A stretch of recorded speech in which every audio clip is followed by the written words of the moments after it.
Nasa baso ng ating isda.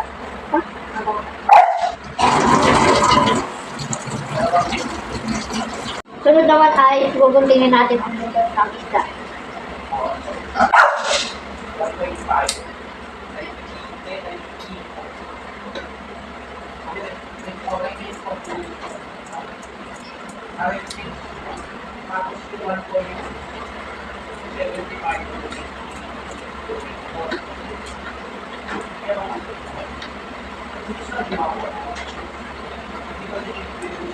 Tatanggalin natin ang kaligpit.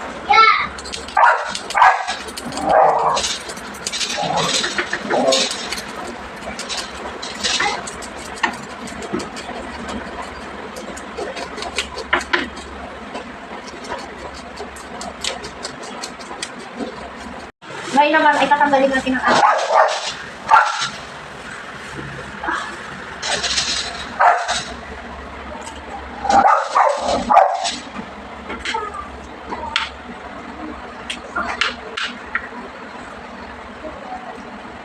Ay tatanggalin natin ang bituka ng ikat.